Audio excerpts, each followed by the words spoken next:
नमस्कार दोस्तों, मैं नवीन और सोलो सफर यूट्यूब चैनल पर आपका स्वागत है। दोस्तों आज की वीडियो में बात करेंगे इसकी सेकंड सर्विसिंग को लेके।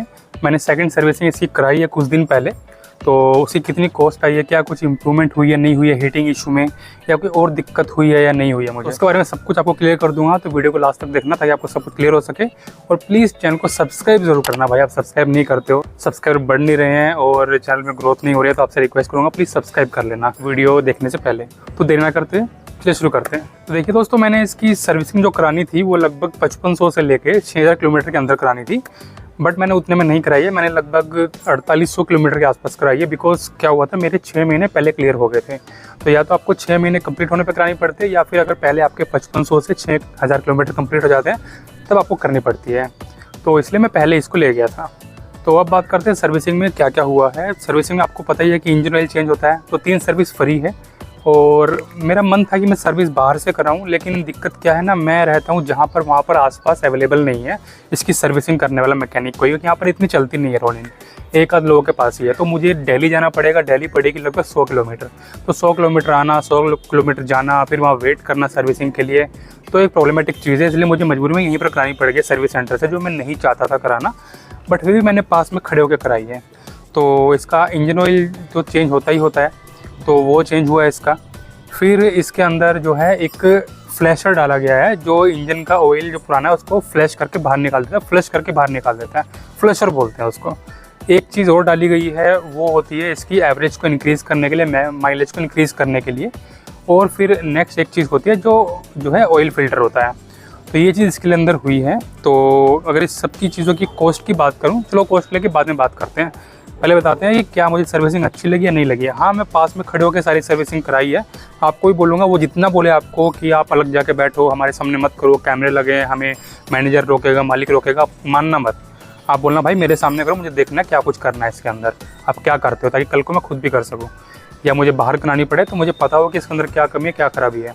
तो वो ढंग से नहीं करते हैं अगर आप सामने नहीं खड़े हो तो पहली बात तो इंजन ऑयल आपको पूरे अच्छे से क्लीन करवाना है और देखना है कि वो उसके अंदर फ्लशर और जो माइलेज के लिए जो इंग्रेडिएंट बोला है उन्होंने, एक डिब्बी आती है, वो डाली है या नहीं डाली है, खड़े होकर पास में आपको देखना है। दूसरा आपको क्या करना है, आपकी जो चेन होती है, हालांकि वो इस साइड में है, बाइक इस तरह से लगी हुई है, तो चेन को आपको आगे से क्लीन करवाना है। इंजन के पास से, गियर बॉक्स के पास से, जो स्प्रोकेट होता है उसके पास से आपको चेन को क्लीन कराना है। वो मैंने ज़बरदस्ती खुलवाया, वो लोग मना कर रहे थे कि नहीं आगे कुछ नहीं होता है, कुछ कचरा नहीं होता है, सब ठीक है। लेकिन मैंने बोला नहीं भाई, अब सामने से करो। सामने से किया तो उन्होंने इतना कचरा आगे निकला है, जमा हुआ ग्रीस वगैरह, मिट्टी वगैरह, धूल वगैरह इतना निकला है। तो आपको बोलूँगा जब भी सर्विसिंग में जाएँ, जब भी जाएँ, तो सामने से क्लीन आपको ज़रूर से ज़रूर करानी है और पीछे से भी करानी है। हालांकि मैंने इसको ल्यूब नहीं करवाया, तो ल्यूब का मेरा चार्ज नहीं लगा है, क्योंकि मेरे पास घर पर पड़ा था, तो 150-200 रुपये मेरे वहाँ पर कम हो गए हैं। तो सिर्फ मैंने क्लीनिंग करवाई है। तो ये क्लीन हो गया। फिर ऑयल फिल्टर चेंज हुआ है, वो उन्होंने कर दिया है। और फिर एक चीज़ और आपको करनी है, जब भी आप 6000 किलोमीटर के करीब चला लें, तो या जब भी आप सर्विस कराने जाएं, तो आपको इस सीट को खुलवाना है। यहाँ पर एयर फिल्टर लगा होता है, तो एयर फिल्टर वो बोलेंगे चेंज करने के लिए। चेंज मत करना भाई, काफ़ी कॉस्टली आता है, तो आपको चेंज नहीं करना है, क्योंकि चेंज होता है लगभग 10,000 किलोमीटर या 12,000 किलोमीटर के बाद। आपको बोलना है इसको एयर प्रेशर लगा के क्लीन करके दोबारा डाल दो, तो उसको दोबारा डाल देना है। ये आपको बात ध्यान में रखनी है, वरना खाम का आपके 300 रुपये करीब लग जाएंगे। तो एयर फिल्टर भी आपको क्लीन करवाना है बोल के, और फिर चेन वगैरह टाइट वगैरह करानी है। तो ये चीज़ हुई है सर्विसिंग में। और बात करूँ खर्चा कितना आया है, इंजन ऑयल आपको पता है 899 के करीब इसका आता है, और 49 के करीब इसका ऑयल फिल्टर आता है। और अगर मैं बात करूँ इसकी जो है, जो फ्लैशर डाला है और जो एलिमेंट डाला है माइलेज को इंक्रीज़ करने के लिए, वो लगभग 300 रुपये के आसपास आते हैं। तो टोटल मिला के मेरा खर्चा हुआ है 1200 साढ़े 1200 के आसपास हुआ है। 1250 आप लगा लीजिए, इतना होता है, एग्जैक्ट अमाउंट याद नहीं है, बस 1200 से ऊपर था और 1300 से नीचे था, तो 1250 के आसपास। अगर मैं चेन ल्यूब करवाता तो 150 रुपये के आसपास वो लेते, 200 के आसपास, तो लगभग 1450 के आसपास ये बनता। जो पिछली बार भी इतना बना था, पिछली बार ल्यूब कराया था मैंने, तो 1450 के आसपास बनाया था, तो वही पैसा कम हुआ है, तो 1250 के आसपास इस बार इसका खर्चा हो गया है। अब बात करते हैं कि क्या कुछ इंप्रूवमेंट हुई है या नहीं हुई है। देखिए, जब भी आप इंजन ऑयल वगैरह चेंज कराते हैं, तो वैसे ही आपको एक रिफ्रेशमेंट तो फील होती है गाड़ी में, पिकअप वगैरह में, तो वो तो फील हुई है। बट अगर बात करूँ हीटिंग इशू की, तो हीटिंग में कोई कंट्रोल नहीं है भाई। हीटिंग जैसी पहले थी वैसी है, तो इंजन ही इसका हीट करता ही है, उसमें आपको कोई भी कमी फील नहीं होगी, वो सेम का सेम ही रहेगा। तो ये होगी एक चीज़। बात करते हैं नेक्स्ट क्या दिक्कत थी। नेक्स्ट दिक्कत थी माइलेज की। माइलेज की मुझे दिक्कत नहीं थी, मतलब कहने का मतलब उन्होंने जो एलिमेंट डाला है माइलेज इंक्रीज़ करने के लिए, तो उसके बाद मुझे खास फ़र्क समझ तो आया नहीं है। मेरी पहले भी जितनी माइलेज देती थी 40 से 45 के बीच में, अभी भी उतनी ही देती है। हो सकता है इंटरनली कुछ इसका फ़र्क पड़ा हो या थोड़ा और लॉन्ग चलूँ तब जाके मुझे समझ आए, बट अभी तक मुझे समझ नहीं आया। अभी तक एवरेज उतनी है, माइलेज उतनी है 40 से 45 के बीच में।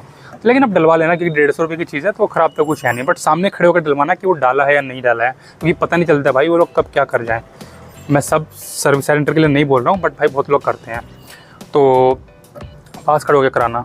और इसके अलावा मैंने चेन ल्यूब घर आके कर दिया, चेन टाइट उन्होंने कर दी थी, तो दिक्कत कुछ खास थी नहीं, मेनली हीटिंग की इशू थी। और मैंने जो आपको बोला था मेरा एक नॉकिंग साउंड का इशू है, तो नॉकिंग साउंड तो भाई जैसा था हल्का फुल्का अभी भी आता ही है। हालांकि 88-90% ठीक हो गया, बट 5-10% जो बचा हुआ वो आता ही है। वो मैं तब ठीक कराऊंगा जब मैं कहीं दिल्ली वगैरह किसी दुकानदार के पास जाऊंगा, जो मैकेनिक है उसके पास जाऊंगा, उसको दिखाऊंगा, वो इसको अच्छे से चेक करेगा कि क्या करना है क्या नहीं करना है। बिकॉज जो सर्विस सेंटर में होते हैं सर्विस करने वाले मैकेनिक, वो यार पहली बात तो नॉलेजेबल नहीं होते हैं। अगर होते भी हैं तो वो काम करना पसंद नहीं करते हैं, क्योंकि उनको परमानेंट सैलरी मिल रही है। वो क्यों आपकी बाइक को बार बार खोल के देखेंगे? छोटी छोटी चीज़ों को वो ठीक नहीं करते, वो बोलेंगे हाँ ये चेंज कर लो, वो चेंज कर लो, इस तरह से वो बिहेव करते हैं। तो मज़ा नहीं आता है उधर सर्विसिंग कराने में। जबकि सर्विसिंग एक होती है, उसमें बहुत सारी चीज़ें इन्वॉल्व होती हैं कि आपकी क्लच वायर टाइट है या नहीं है, क्लच का प्ले कितना है इसके अंदर, फिर और भी कुछ कुछ चीज़ें होती हैं, मैं अभी भूल रहा हूँ। तो वो सारी चीज़ें टाइट करनी पड़ती है। आपका गियर चेक करना पड़ता है कि उसमें कितना प्ले है कितना नहीं है। और भी कुछ कुछ चीज़ें थी मैं जो मुझे अभी याद नहीं आ रही है, कि जैसे ब्रेक ऑयल वगैरह चेक करना, ये कम से कम खोल के देख तो ले कितना बचा हुआ है कितना नहीं बचा हुआ है।